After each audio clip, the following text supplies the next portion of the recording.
हर गुरु सतगुरु नहीं होता। नमस्ते, मैं अनु चंद्रशेखर एहसास से अभिव्यक्ति की यात्रा में आपके साथ। आज की बात थोड़ी संवेदनशील है, थोड़ी ज़रूरी भी। हम एक ऐसे समय में जी रहे हैं जहां गुरुओं की कमी नहीं, हर तरफ मंच हैं, माइक हैं और लाखों अनुयायी हैं। पर क्या हर गुरु सतगुरु होता है? यह सवाल मैंने खुद से भी पूछा है और आज आपसे भी पूछना चाहती हूँ। क्या हर गुरु सतगुरु हो सकता है? गुरु का अर्थ है जो अंधकार से प्रकाश की ओर ले जाए। यह परिभाषा सुंदर है, पर इसमें एक बारीकी छुपी है। हर वो इंसान जो ज्ञान दे वो गुरु हो सकता है, पर सतगुरु नहीं।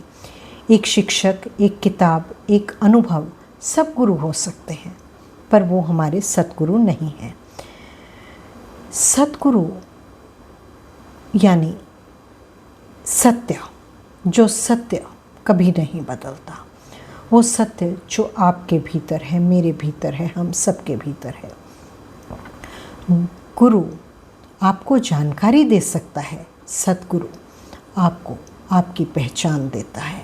यह बहुत बड़ी बात है, यह छोटी बात नहीं। पहले यह समझने का प्रयास करते हैं, हम गुरु की तलाश क्यों करते हैं। हम गुरु की तलाश तब करते हैं जब भीतर कुछ टूटता है, जब जीवन के सवालों का जवाब किताबों में नहीं मिलता, जब अकेलापन इतना गहरा हो जाता है कि हमें चाहिए कि कोई हमें थाम ले, हमें समझे बिना कहे। तब हम किसी के पास जाते हैं। और यह कमज़ोरी नहीं, यह मनुष्य होने की स्वाभाविक ज़रूरत है। पर इसी ज़रूरत का कभी कभी कुछ लोग गलत फ़ायदा भी उठा लेते हैं। जब हम टूटे होते हैं तब हमारा विवेक भी थोड़ा कमज़ोर होता है और हम जो पहली रोशनी देखते हैं उसकी तरफ दौड़ पड़ते हैं, बिना ये देखे कि वो रोशनी असली है या सिर्फ एक चमक। नकली गुरु की पहचान कैसे करें? मैं किसी पर कोई आरोप नहीं लगा रही, पर कुछ बातें हैं जो हमें ध्यान में रखनी चाहिए और हमें सोचने पर मजबूर भी करती हैं।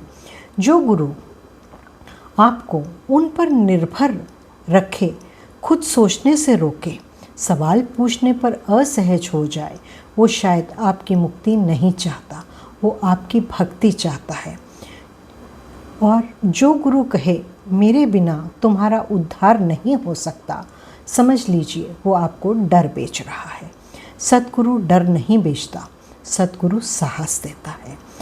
और एक बात, सतगुरु की पहचान उसके चमत्कारों से नहीं होती, उसकी पहचान होती है उसके पास बैठने के बाद आपके भीतर जो शांति आती है उससे। तो सतगुरु कैसा होता है? सतगुरु आपको खुद से नहीं जोड़ता, आपको आपसे जोड़ता है। वो आपके सवालों से नहीं डरता, वो आपके सवालों को और गहराई देता है। वो आपको भीड़ में खींचता नहीं, वो आपके एकांत को मजबूत बनाता है। और सबसे ज़रूरी बात, सतगुरु वो है जिसके पास से लौटकर आपको लगे आप खुद पर थोड़ा और भरोसा कर सकते हैं। और इससे भी महत्वपूर्ण बात, सतगुरु माया से ऊपर होता है। वो तो केवल सच्ची भावना का भूखा है, माया का नहीं। और अगर कोई आपसे कहे कि सत्संग में व्यवस्था करने के लिए धन की आवश्यकता होती है, तो मैं आपको ये बात साफ कर दूं कि सतगुरु को किसी व्यवस्था की आवश्यकता नहीं। सतगुरु स्वयं व्यवस्थाओं का रचयिता होता है। सच्चा गुरु होता ही एक रचयिता है। उसे किसी से कुछ नहीं चाहिए, वो माया में नहीं फंसता, वो बल्कि आपको माया से बाहर निकालने के लिए आता है। और एक और बात, जब आप सतगुरु से मिलें तो आप ये जान लीजिए आपको कुछ कहने की ज़रूरत नहीं। सतगुरु अपनी पहचान स्वयं बताते हैं। सतगुरु को तो तीनों लोग ऐसे दिखाई देते हैं मानो हथेली पर आंवला रखा हो। आप निशब्द हो जाते हैं जब आप सच्चे गुरु से मिलते हैं। बस आपको क्या करना है, ईमानदारी से प्रार्थना करें और प्रार्थनाओं में स्वयं उपस्थित रहें। सतगुरु आपको ढूंढ लेंगे। आपकी तलाश खत्म हो सकती है। यही कसौटी है, इसे याद रखिए। मैंने जीवन में कई आवाज़ें सुनी हैं, कई लोगों को बहुत प्रभावशाली पाया है। कुछ ने सोचने पर मजबूर किया, कुछ ने बस अच्छा महसूस कराया पल भर के लिए।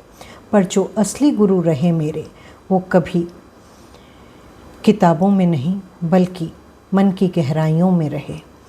उनसे मिलने के बाद मुझे कुछ भी कहने की आवश्यकता नहीं पड़ी और उन्होंने कोई टिकट नहीं बेची, कुछ नहीं मांगा, केवल समर्पण और श्रद्धा। यही काफ़ी है, यही पर्याप्त है एक सतगुरु की पहचान के लिए। और वो कहीं नहीं जाते, सदा अपने भक्तों के, अपने शिष्यों के बीच रहते हैं। तो आज की बात बस इतनी। गुरु खोजिए, ज़रूर खोजिए, पर विवेक के साथ। जो आपको आपसे दूर करे वो सतगुरु नहीं हो सकता। जो आपको आपसे मिलवा दे वही सतगुरु है। तो ये थी मुक्ति की ओर सीरीज़ की आखिरी कड़ी। आप इस विषय पर आगे कुछ जानना चाहते हैं तो कमेंट करें। शुक्रिया इतना वक्त देने के लिए, इतना ध्यान से सुनने के लिए। एहसास से अभिव्यक्ति तक की इस शांत यात्रा को हम साथ साथ जारी रखेंगे। नमस्कार।